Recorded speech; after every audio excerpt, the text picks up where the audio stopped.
Assalamu alaikum, brother. My name is Dr. Hannah Khan. I work in Royal Berkshire Hospital as a gynecologist. And Alhamdulillah, Jazakallah, one of our brothers, Muhammad, invited us today, and I'm glad I'm here.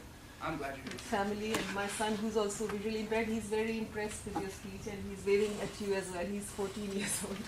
Oh. And he's booked with the Berkshire County Blind Society. Anyway, yeah, he similarly as you said, they were in this football group with the Berkshire County Blind Society, and the teacher said, everybody from the Berkshire County Blind Society, let's go, and he didn't move. He said, he's calling all the blind people, I'm not. Good job. Anyway, my question is that there's a yeah, and he loves wrestling as well, so he's very glad. My question is, there's a verse in the Quran that if you believe in God and you believe in accountability hereafter, and you do good deeds, amal salihat, then you are amongst the successful ones. You will enter the Jannah. But there's this feeling of, I don't want to call it arrogance, but there's this feeling of more, I don't know, in a better word we can say more confidence, or we are more quite reassured that the Jannah is only for the Muslims. I mean, I'm talking about, as you just spoke about Christianity, and I work in the Slough Interfaith Partnership as vice chair as well, but that is obviously just some voluntary work. And when I sit with them and talk to people, I've seen brothers and sisters who literally, they have tears in their eyes when I read Quran to them, but they are still sticking to either Christianity, Judaism, but they don't deny any of the books of God. But as a whole, I feel that we Muslims all over the world, we have that sense of feeling of proudness which in the past the Jews had, but Allah didn't like that feeling of proudness, that Jannah is only for the ones who call themselves Muslims today, whereas Muslim obviously means the one who submits. Allah said, you don't call yourself Christian or Jews because Abraham was Muslim, he was neither Christian nor Jew. But I think we Muslims, don't you think that there's something to be more clear about this concept? Well, okay. All of us, I mean, I became Muslim in '96, I told you that, right? All of us in here, we may have been born Muslim, but someone had to come to your country and share with you, is that right? I mean, somewhere. Even if you came from Mecca, you had to get a prophet. You weren't just like defaulted Muslim, you weren't like that. Someone had to come and share with you. Allah sent you a prophet from Mecca. And then those people, his companions, they went out and they did those good works. Because even we know from our Christian friends and from the Bible, it says, faith without works is dead. We know that. In Islam, we say, وَبَشِّرِ الَّذِينَ آمَنُوا, give glad tidings to those who believe, and then, وَعَمِلَ الصَّالِحَةِ, and they do good deeds. So you're not just going to get it because you think that you are something special. This doesn't work that way. You have to be a person who is productive and is trying their best to benefit the people as much as possible. Whether you're living in England or Canada or America or wherever you are, you don't have this. And a lot of our brothers and sisters who are raised here don't necessarily have that because they have friends who are not Muslim. So, and I'm not trying to like be rude or anything to the people who are not born here or the people who grew up somewhere else, because you're here, so that means you're trying, and that's fabulous. But we do have this arrogance when we come from our country. You don't have to share with them. Okay, what if Haba, who came to your country when you weren't Muslim, and said that to you, don't have to share with them. We are Muslims. We are going to paradise. These people worship sticks and stones. What if they said that to you? Or, if you're from Mecca, right, from Saudi Arabia, what if Allah said, these people are bad, we're not sending them a messenger. They kill their children, they bury their women alive, their girls alive. They worship 360 idols in my house. I'm not giving them a prophet. What happens then? You see, this ball has been given to you. You have the ball now. And you have to pass that ball. Meaning you have to share this gift that you have with people. They may reject it, and that's their right. They may accept it, and then you have to help them more. But you have to be good to everyone, inshallah. Don't just think you're going to get to Jannah because you look nice. Because you wear the nice oud. Or in my case, the Gucci. Right? That doesn't get you anywhere. Because one man, he'll come to Allah, and this is from our Prophet ﷺ, right?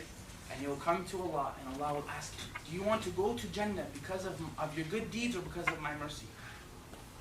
And he would have done a lot. He'll say, because of my good deeds. So Allah puts his good deeds on a scale. And on the other side of the scale, he puts eyesight. And eyesight finishes off the person's good deeds. So be good to the people, and be kind to them.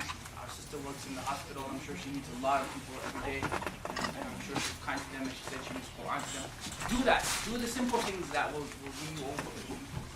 Learn people's languages, right? Learn things about them. You don't have to be fluent. Just learn something to make them smile in their language. That's why I told the brother, it's my job. It is my job. I have to learn things like that. I know Swahili too. Anyone know Swahili in here? Swahili? No Swahili? Malish. Teach you later, inshallah. Right? So just learn things about people that will make them open to you, that will make you like to attract them.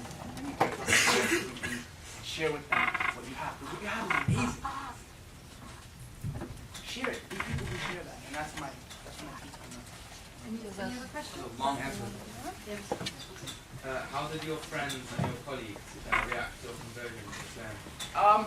My friends, they weren't really surprised because I used to talk to them about Malcolm X all the time anyway.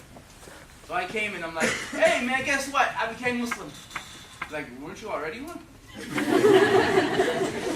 I'm like, yeah, but I actually became. Because I actually would say that to people. What's your religion? I'm Muslim. I didn't know what that meant, but I just used to say it. So they'd ask me, weren't you one already? Yeah, but now I'm for real. Join the club. Yeah. But yeah, they were okay. They were okay. Some of them I still talk to them every now and then. But we roll in different circles, They were going to the nightclubs and I stopped going to the nightclubs. They were learning, how to break into houses in some cases. And I was learning how to get into the masjid. Brothers would teach me Quran while other people would teach them lyrics. So we just roll in different circles. I don't have any enmity towards them. I don't feel any kind of bad feeling towards them. They've done nothing wrong to me. And we just ask for their guidance and success. And I talk to them sometimes regularly when they're out of jail. Any other questions? I wanted to make the most of the opportunity that I have now while you're here. So I was going to ask you, out of all your experiences, from being a non-Muslim to the conversion to even being a Muslim, what would you say if I was to ask you, what was the most valuable lesson you've learned in your life, that you could take away, or that any of us could take away from this event? What would you say that was for you? I learned a couple. I won't give you one, I'll give you a couple. Is that okay? Yeah. I learned first of all that I'm not just here to wrestle and throw people around a wrestling ring. That's one of the first things I learned. The second thing I learned is that it's not the hearts. It's not the eyes that are blinded, it's the hearts that are blinded. And the third thing, which I learned recently, and that is from one of our scholars of before, he said that you're living in a place, meaning this life, you're living in a place that's beginning and end have been determined. And you're headed to a place that is endless and has no end. So you should put your best things forward for that. And those are the three things. And I was confirmed as well, and this is probably as important, if more important, that my God is definitely one. And He's unique in His oneness.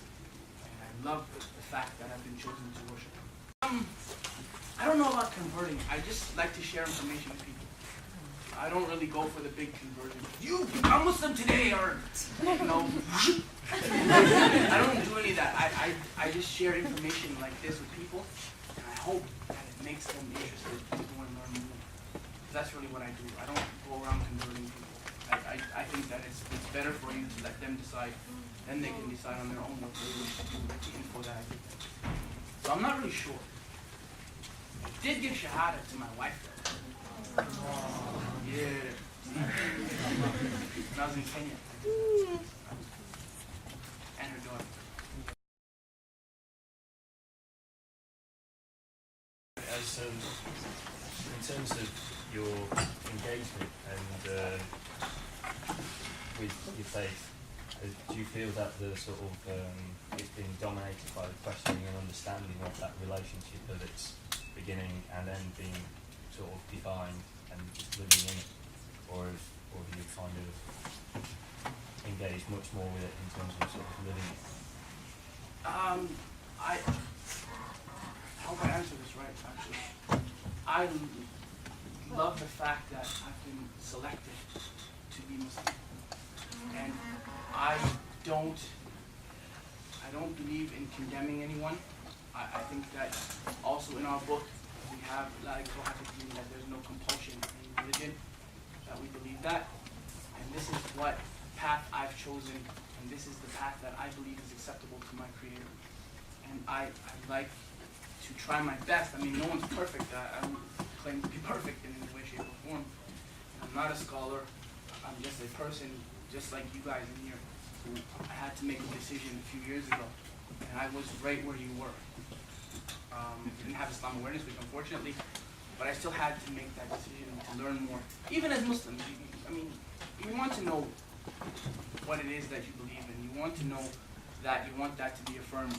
So it's a daily life thing for me. I just like to learn more daily as the days go by. I don't know if I answered your question properly, but It's a personal answer, so yeah. Sorry. Any other questions? Go ahead. Assalamu alaikum. I just have one question, mashallah. If someone tell you, I'll give you ni'mat al-basar, I'll give you sight to see, but you have to leave Islam, what would you do? I'd laugh. Because they can't give me that. I would laugh because they can't give me the eyesight. The one who took it and the one who kept it is only the one who can give it. So no, I wouldn't what a small price for my TV. That's a good question though.